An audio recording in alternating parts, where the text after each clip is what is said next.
Islam 5A. Pada kali ini saya akan membahas mengenai terapi berpusat pada klien atau client centered therapy. Apa client centered therapy itu?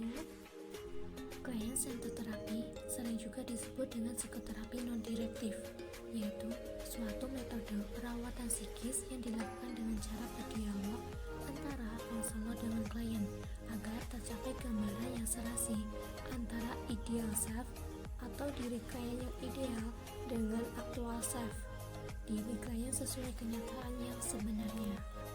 Sejarah teori client centered therapy. Teori person centered dikembangkan oleh Dr. Carl Rogers 1902 sampai 1987 pada tahun 1940-an.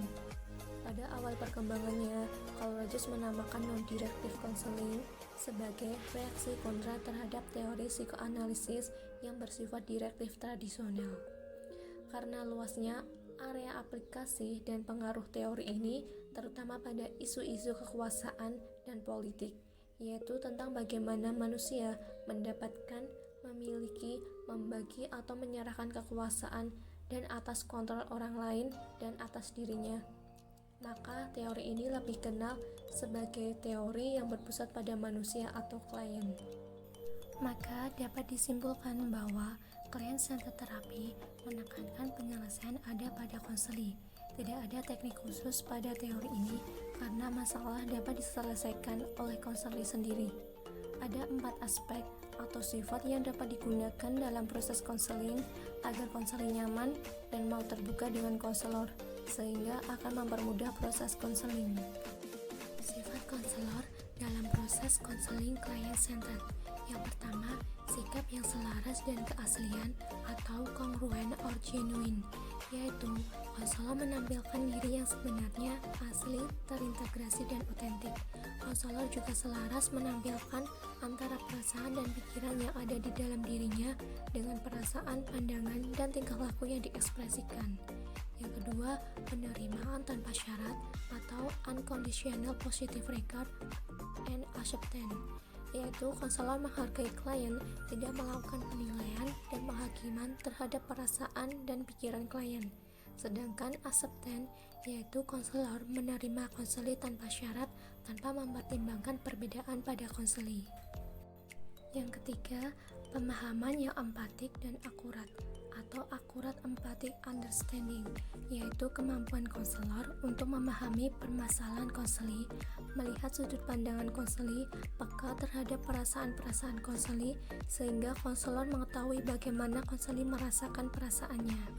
Yang keempat, non-judgmental, yaitu tidak memberikan penilaian kepada klien dan konselor harus bersifat objektif. Lalu bagaimana penerapan client centered therapy? Langsung saja pada video selanjutnya. Assalamualaikum Bu. Waalaikumsalam. Silahkan masuk. Baik Bu, Ya, terima silahkan kasih. duduk dulu. Iya Bu. Adakah yang bisa saya bantu? Ada Bu. Iya, sebentar ya Mbak ya. Iya. Kalau boleh tahu dengan Mbak siapa ini? Perkenalkan, nama saya Rara. Oh, Mbak Rara. Perkenalkan Mbak Rara, saya Nina. Di sini saya sebagai konselor. Mbak Rara bisa panggil saya dengan Nina. Iya Bu. Sebelumnya Mbak Rara pernah ke konselor atau belum? Belum Bu, ini pertama kali saya datang ke konselor. Oh, ini pertama kali Mbak Rara datang ke konselor dan bertemu dengan saya ya. Iya.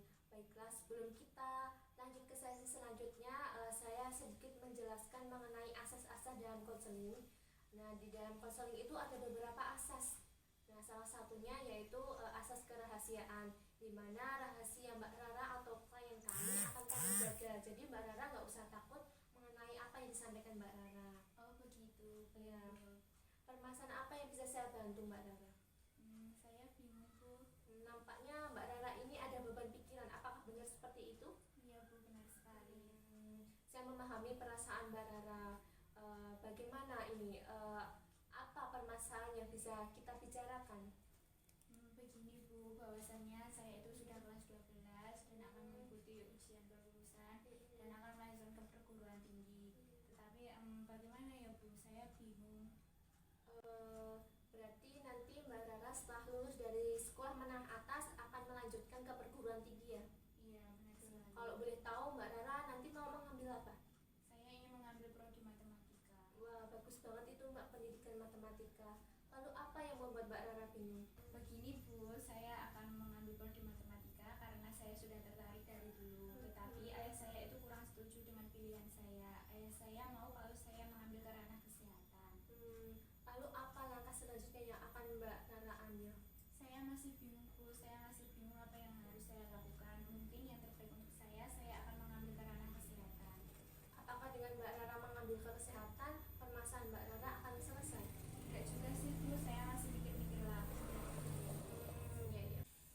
Nah, tampaknya ini Mbak Rara sudah mengetahui permasalahan Mbak Rara, yaitu Mbak Rara merasa bingung karena pilihan Mbak Rara itu kurang disetujui oleh orang tua Mbak Rara, terutama dengan ayah Mbak Rara ya.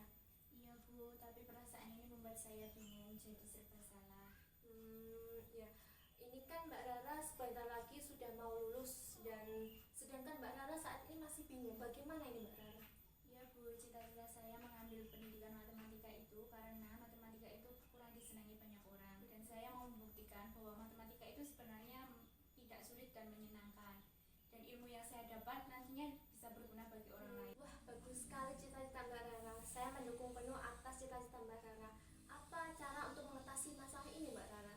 Saya masih bingung Bu, saya takut mengecewakan orang tua saya karena pilihan saya. Ketakutan Mbak Rara ini harus dihilangkan demi menggapai cita-cita Mbak Rara. Saya mendukung penuh atas apa yang Mbak Rara lakukan. Dan sebelumnya, apakah Mbak Rara sudah membicarakan hal ini dengan ayah Mbak Rara? Belum Bu, apakah saya harus membicarakannya, tetapi saya takut ayah saya marah. Kalau Mbak Rara tidak mengungkapkan, bisa jadi ini perasaan Mbak Rara saja, dan sebenarnya ayah Mbak Rara ini menyetujui pilihan Mbak Rara. Benar juga ya Bu, harus saya diskusikan dulu dengan ayah saya agar saya tidak kebingungan sendiri. Lalu bagaimana tindak lanjut dengan pembicaraan ini nanti? Jika tidak ada cara lain, saya akan mencoba berbicara kepada ibu saya. Mungkin dengan dukungan ibu saya, ayah saya menyetujui pilihan saya. Ya, baiklah, saya mendukung penuh apa yang akan Mbak Rara lakukan selanjutnya.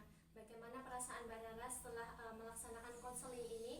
Saya lega sekali Bu, perasaan yang membuat saya gelisah ini akhirnya berkurang dan saya tahu apa yang harus saya lakukan. Ya, baiklah. Karena Mbak Rara sudah tahu apa yang harus Mbak Rara lakukan, apakah ada yang ingin disampaikan lagi?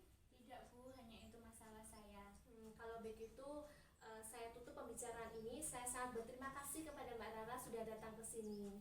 Iya Bu, saya juga berterima kasih kepada ibu. Ya. Saya pamit dahulu ya Bu. Iya. Assalamualaikum. Waalaikumsalam. Terima kasih ya Mbak. Iya Bu.